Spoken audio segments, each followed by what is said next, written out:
Winning a national title, competing in 3 Olympic trials across 3 different events, and years of grinding whilst balancing life as a teacher, Carrie Ellwood has done it all. Now she's ready to take the leap, going all in on running whilst coaching on the side. Today we're diving into what it really takes to commit to this sport, the highs and lows along the way, and what's next. And trust us, you'll want to stick around to the end for a big announcement. Welcome to the show, Carrie. Thank you. What a great intro. Okay, so how are you doing, Carrie? How's the time in Mammoth been so far? It's been great. Weather has been like up and down, but mostly great. Training's been going amazing, and yeah, I'm really excited to race this coming weekend. On the day that this will be released, it will be the US Half Champs, which is trials for the World Road Running Champs, which is in San Diego in September. So we'll hopefully get a bit of an idea of how you're feeling, and by the time it comes out, we'll probably know. Totally. Yeah, no, I'm excited for this.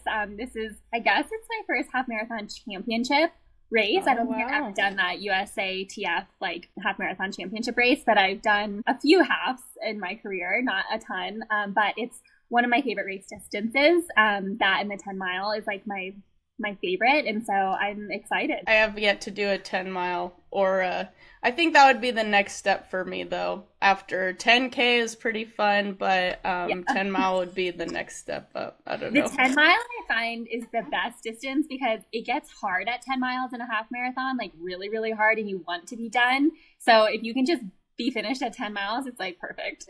Yeah. I think coming from, you're obviously a longer distance than me and Lindsay.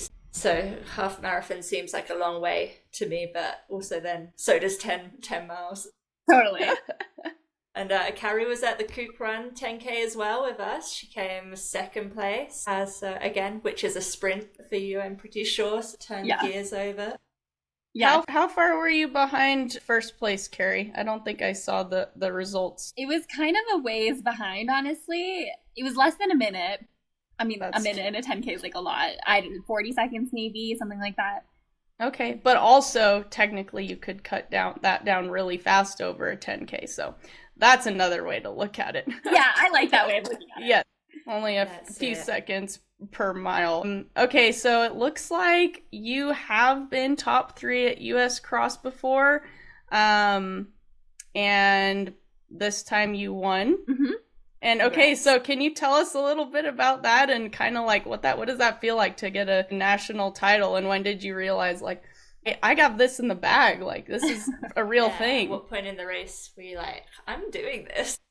Yeah, I think going back to the race, I think I knew I was going to win it on the second lap. I think we did like 4 laps maybe, and I pulled away pretty early on. Well, I guess I shouldn't say I knew I was going to win on the second lap because you never really know until like the straightaway. But like I had a pretty good feeling that I was pulling away on the second lap, and third lap, fourth lap, I was like, I think I got it, but like I don't know how these girls are going to close behind me. But I feel like you get a lot of adrenaline in that moment as well when you're like, I don't know where they are behind me. I just have to keep going. Yeah, and it was super, super windy, so like sometimes you can hear footsteps behind you or hear them breathing, but I could hear nothing except the wind, and so I was just like running, imagining that there were women like right on my heels, which is always, great. That is the best way to do it. It's stressful, but it was super fun. And where and when was that race for our people who don't know about US Cross Champs? Yeah, so that was in Lubbock, Texas, which is like northern Texas, middle of Texas, and that was in early January. Very nice. Yeah, and who came in second and third? Second place was a woman from the Minnesota Distance Elite team. She's sponsored by Puma. I'm not sure her name. Third was Katie, who looks like, I think she's sponsored by Saucony. Nice. That's a good field. Yeah. And both of those athletes are sponsored. And correct me if I'm wrong, you've been unsponsored for the last year? I don't know what your sponsor story is. I've been pretty much unsponsored my entire career. Zell did like a little tiny sponsorship leading into the Olympic trials for the marathon. in whenever that was. Oh my gosh, 2024. Yeah. And that was, 6 months. And it was like a teeny tiny stipend for 6 months and some gear. And so I don't know if you can like consider that a sponsorship. I mean, technically I signed like a sponsorship agreement with them for just that 6-month period, but definitely like not a traditional sponsorship, and I've never had a traditional sponsorship. Yeah, it's impressive too. I mean, we spoke about already the kind of challenges that can come without being sponsored compared to those that are, and how it can make it a little bit harder to catch up. So you've done really well. So Carrie, how did you first get into running? I got into running in high school. I actually had transferred districts for high school. So I grew up in Oakland, California, and my parents and I kind of decided that we didn't want to go to the public schools in Oakland because they're like pretty bad. They're like well known for being I'm aware of this. Yeah.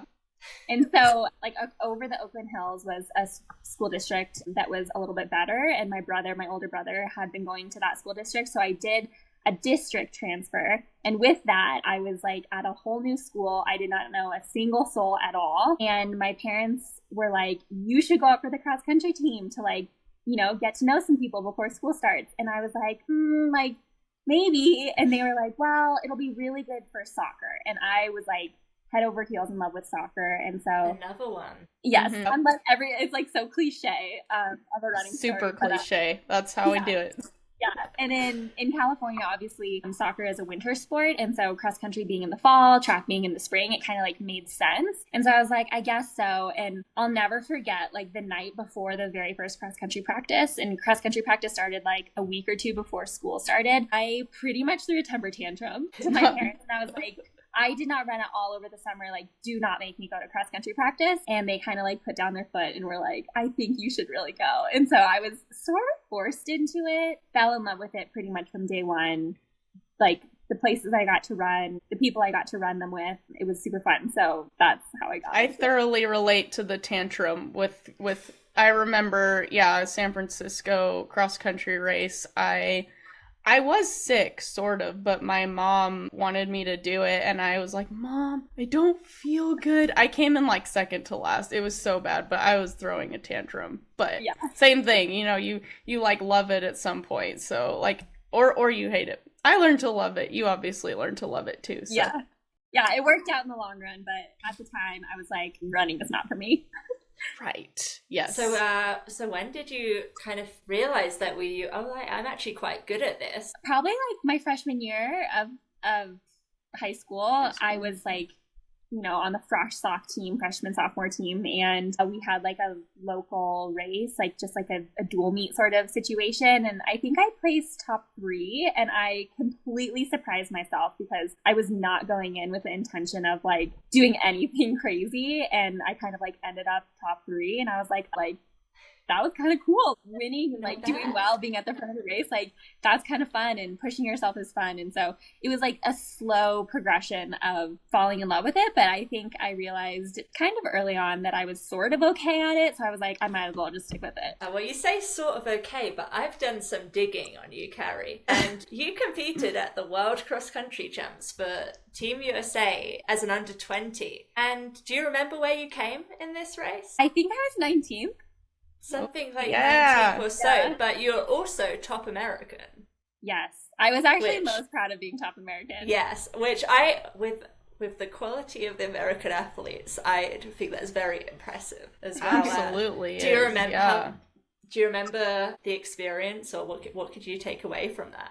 Yeah, so that was actually my freshman year of college. I was obviously still like not 20 years old, so I could compete, and so my coaches at the time were like, you should do nationals as like, a redshirt freshman or whatever. And so I was like, sure, why not? Like, if you think I should do it, then I'll do it. I had no idea what it would qualify for me for, like nothing. And so I did it. And I think I was maybe 5th American, like qualifying in. We're like a team of 6 maybe. And so I like was not the first American to like make that team. But I qualified, and I got a free trip to Poland to compete at World Cross Country. Poland? Yeah, it was like in Poland in March, I want to say. So it was dead cold. Like I want to say it was 15 degrees maybe when we were racing. muddy, icy. It was the best. I had so much fun. And I remember like Team USA would like send you a bag essentially full of like all of these different uniform options. And it was the first time that I had seen a crop top, like a Team USA crop top. And I was like, I'm wearing that crop top. Like, I don't care how cold it is. Like, I'm wearing buns in a crop top. And sure enough, if you look at pictures, I'm the only one in a crop top and buns.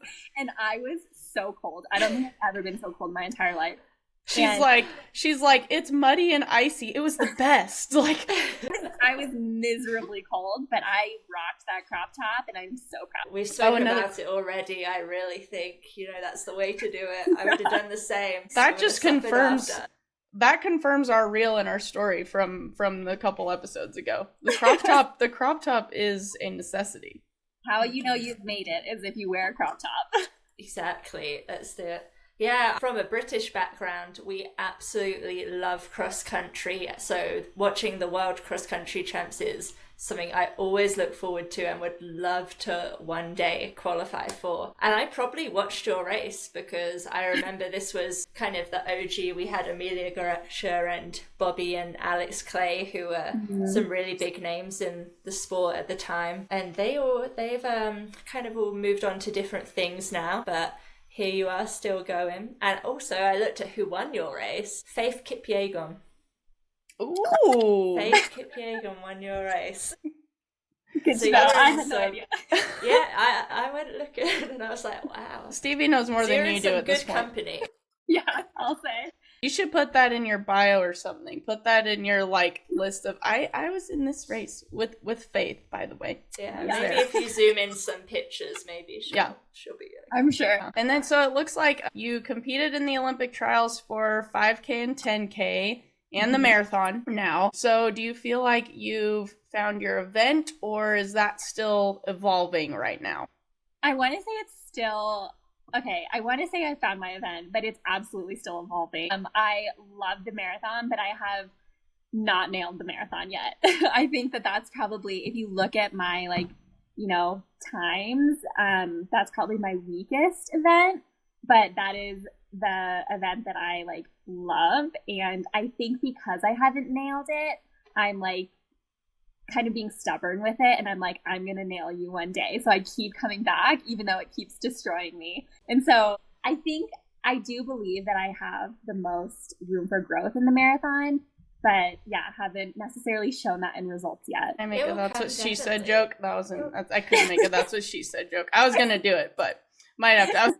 She did it. You did it. Yeah, it will come, I think. I mean, I've had the luxury of seeing yourself in training and consider myself a training partner with you whilst you've been in Mammoth.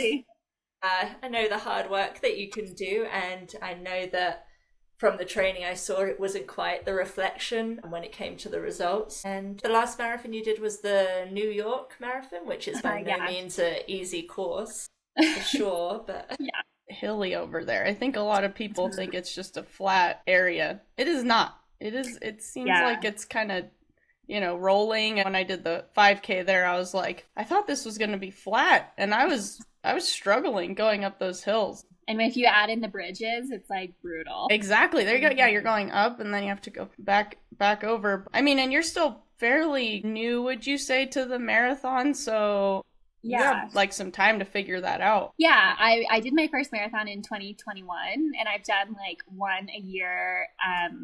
I guess for the trials I did 2 a year. But yeah, it is. I haven't done that many of them, and I think the marathon distance, especially because you can't do that many of them, you just don't get that many opportunities to practice, and you obviously can't be running marathon distances in training, and so it is one of those unique events where a lot can go wrong on the day, and it's hard to practice that in practice. And so I think that I have room for growth in it, and that really, really excites me. So that's why I keep coming back. But I'd love to master it one day. Yes, that is awesome. Yeah, like you said, it's probably one of the toughest ones mentally, because you spend so long training for this race, and if it doesn't go right on the day, then it's not like a 5K or a steeple where you try again next week. You've really depleted yourself. You've really used everything you have. So I think you can give yourself grace in the fact that it will take longer to develop over the marathon because it's been,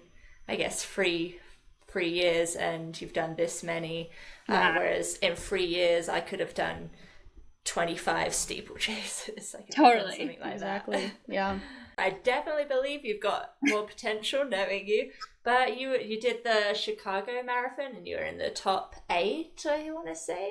Yeah, I got 7th. 7th, yes. Yeah, so that's a major What's been your favorite so far? That's a good question. So I've done Chicago twice. I did New York. I did the Olympic trials. I did Grandma's. And I think Grandma's was my favorite, honestly. I hear that a lot. Yeah. Yeah. New York was amazing with the, spectators lining the course and like the atmosphere of that. But to be perfectly honest, like it was a little bit overwhelming. Like there were miles where there were so many people on the side that your ears were like ringing. And, dealing with that over 2.5 hours is kind of overwhelming, especially when in the marathon, it's like a game of conservation where you're trying to like, conserve as much energy as you can. And so that was a little bit overwhelming, but it was awesome. But I think it wasn't my favorite. I think Grandma's was my favorite just because it was a little bit more low key and like beautiful, like the trees that you're running with, like you're running along the lake, like it was different in that sense, and I think I really liked that. It's almost like for New York, if somebody's like 25 miles to go, 24 miles to go, 23, you're like, oh my god, stop. There's always that one person that's like, you're halfway through the race, you're almost there. Oh my god. Yeah. Terrible.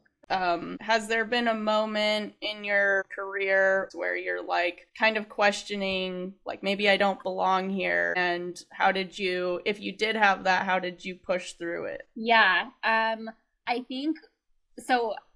So I ran at CU, University of Colorado at Boulder.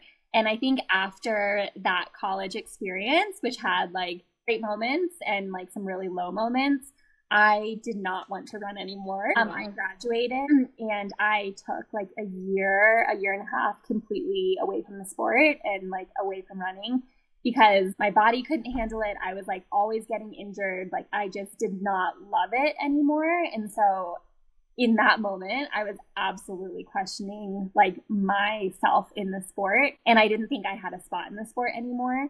And then so I went to grad school and I began teaching. And I think kind of during that time off after college, I kind of started to think, oh, I kind of miss running. Like maybe I'll get back into it. And so I reached out to a local group, the Boulder Track Club in Boulder, and I wanted to be on the development team. They had like an elite team and a development team. And I was like, I don't want to be on the elite team.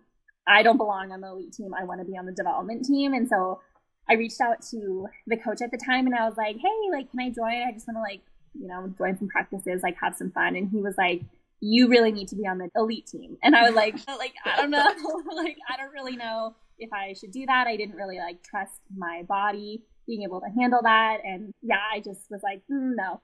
But I joined. And when I was like competing post-collegiately, especially in my first couple races, I was completely unsponsored, like not running even times close to my like college times. And I was like, I do not belong here. Like I am getting dropped. I'm like nowhere near the front. Like this is not for me.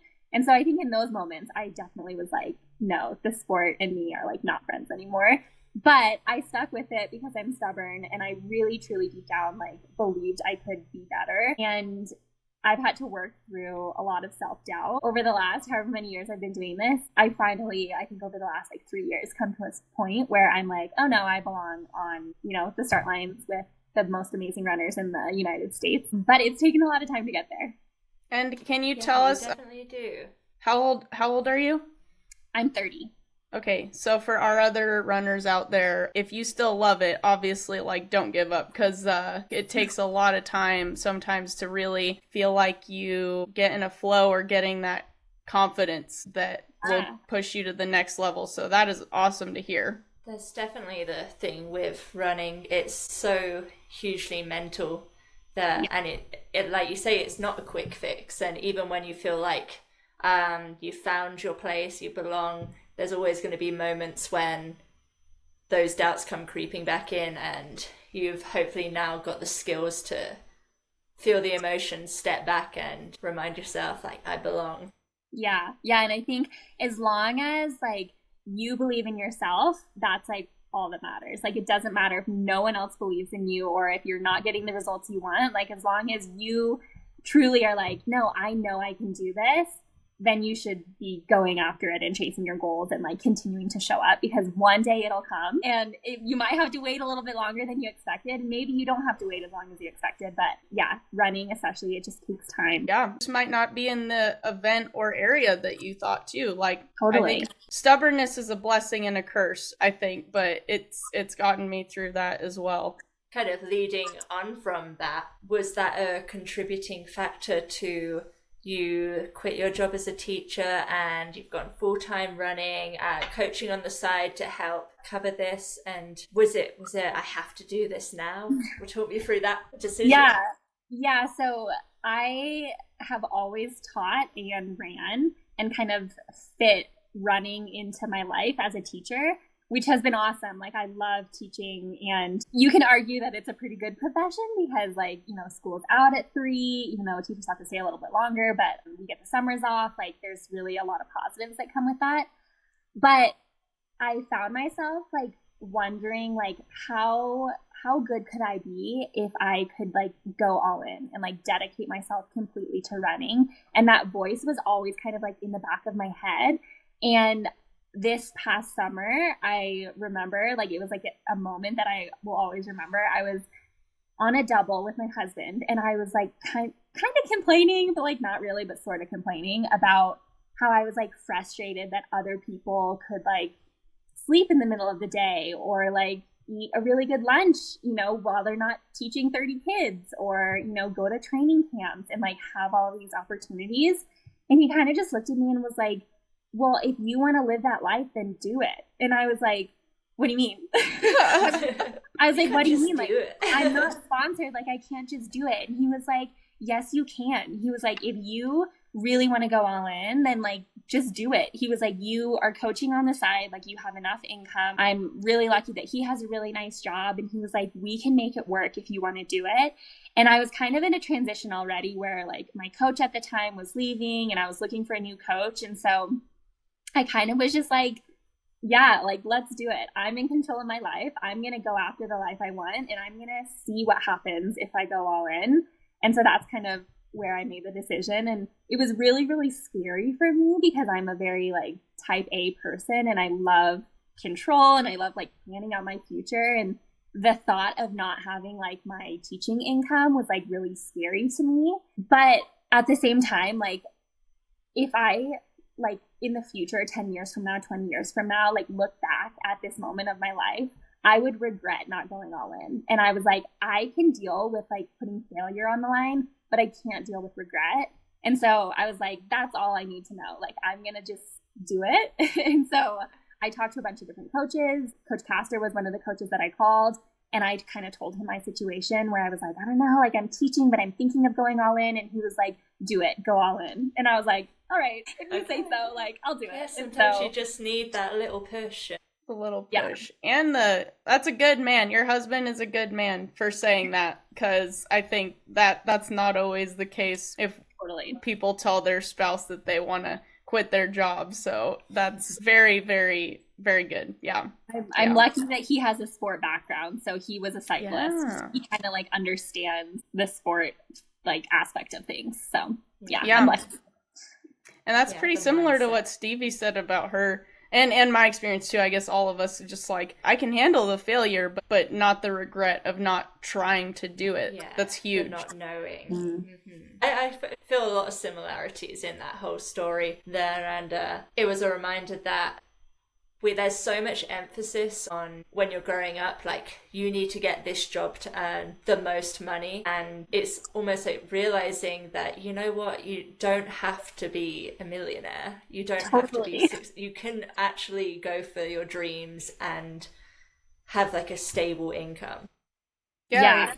And your dream doesn't have to be, I think, a lot of people's dream is wealth. And obviously, I think a lot of athletes try to go a little bit away from that, like they're living maybe with roommates if they're not married, so that they can do what they enjoy. I completely agree. Like being an athlete, like competing at the level that we're all competing at, like the amount of people who get to do that is so slim. And so like we are so lucky, even if we're not at the top, of our game, like according to standards, like we're not maybe winning every single race we're in, or we're not sponsored, but like we are in this like elite field of women who are doing these awesome things, and like we have to give ourselves credit for that and be like, wow, like we are able to live this like really unique life that so many people don't get to experience. And so yeah, maybe it's we're definitely not making, a unique life. yeah, and maybe we're not making thousands and thousands of dollars right now per month, but like we are living our best lives. So like go us. If I could just Yay, get comfortably through life and run, yeah, then that would be a pretty good life to me. Yeah. You really took kind of like a whole year off when you graduated, and then kind of just got back into after the year.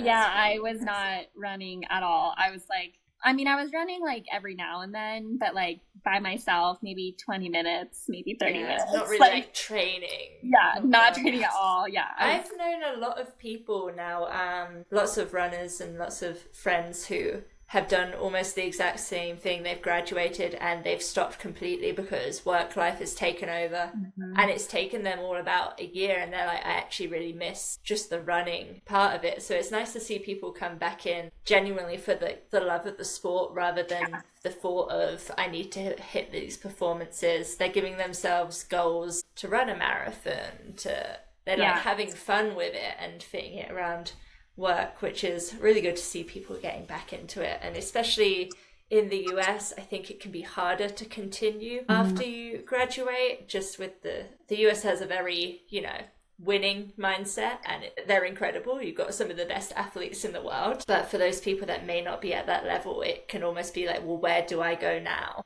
When you were saying that you were like kind of like complaining on the run with your husband, you're like, oh, I wish I could do this. It's like one of the things that I said to a coworker when I was working full time, and this was right before I quit, and when I decided I moved to Flagstaff and went running full time. He was like complaining about his job every day. And I'm just like, if you are going to complain about, there's a spot for complaining, but if you're going to complain about it, like, you better be working to change it, because if you can complain about it, like, you can change it. There's always like different avenues. I truly believe that. I truly believe you do not have to stay stuck. Like, and one of the things I don't know if I've mentioned on the podcast, but when I did quit, I still had to make money. I found the most obscure jobs. Like, I figured out how to live, like, with dog walking and with DoorDash and like these things that I was definitely getting by, but I think people don't think it's possible, and it's definitely possible. I think that's one of the things I've learned in my like late 20s is that I'm like in control of my life completely, and waiting around for things to happen is just like not how you get the things that you want. And so true. Yeah, I totally agree with what you're saying. Like, if you have a goal or a dream and you want to live your life a certain way, or you want your life to look a certain way, like, make those changes, because you're in control of your life and you can do it. Like, if you're complaining all the time about your job, go get a new job. Yes. We're not saying it's easy. It's not always easy, but it's possible. You might have to get creative. It may take a little while, but there's a way to do it. Totally. Yeah. And it's okay if it doesn't work out, because at least you went for it. Yeah, exactly. Overcoming that fear is like one of the first steps. Mm-hmm. Yeah, and on that note, I'm going to tell our big announcement now. Yay. Which is Carrie is now the official new member of the A6 Mammoth Track Club. Yeah, I'm super excited. I love you guys. You're the best to train with. I love Mammoth Lakes. We have an amazing coach, Coach Castor. And yeah, I'm excited to just like continue to learn from you guys, push myself, and hopefully keep getting better as a runner. And hopefully this leads to even bigger things now. It's all of that support really, really does help. So I'm pumped. Yeah. We're gonna have to check in with you. Like, I mean, obviously you guys will be training together, or are training together right now, but I'll have to catch up with you in in a year or something and to see, or less than that. I don't know. A few months, see how things are going. We'll see. Yeah. Hopefully by the time that we bring you on again, this is the top running podcast in the world. So, in the love world. it. We're going to have to do some weird stuff to make that happen. We'd have to incorporate something crazy. Anyways. I'll leave that down to you. Oh, gosh. Okay, well, Carrie, thank you so much for being our very first guest. Yay! I'm On Secrets. I've been listening to all your episodes, and they're great. I love it. Yay! Okay, we good. appreciate it, really. Yes, we've had a lot of fun with it. And yeah, your story is kind of exactly the kind of people that we want to be able to tell their stories. I know you, and I didn't know all of these things about how you got where you are now. And Secret Surge is all about giving a voice to athletes who are chasing their dreams, even when it's not easy. And I wondered if you could leave our listeners with one message about believing in themselves and going after what they love. What would it be? Oh my gosh. Putting me on the spot. Oh yeah, quick fire round. I would say your journey is your own, and it doesn't matter what anyone else is doing. Just stay true to yourself and always have fun, and yeah, you'll have success. Amazing. Good advice. Well, and where can thank people you so much. Where can people follow you on your journey? Do you have an Instagram? I have an Instagram, Okay. Carrie Ellwood. Okay, we'll attach that for sure. Awesome. Or on Strava. I'm a Strava geek. You can follow me on Strava. Yes, Yeah. definitely. I'm following you on Strava for sure now. So, Love it. all right. Yeah, see those speedy reps. All right, we are going to sign off now. Thank you guys for listening, and we will see you next week. Yeah, good luck in your half marathon, which will be on the day this releases. So we look forward to. We'll have to results. Post how you go. Yeah, post some results too. Bye, everyone. Goodbye. Bye.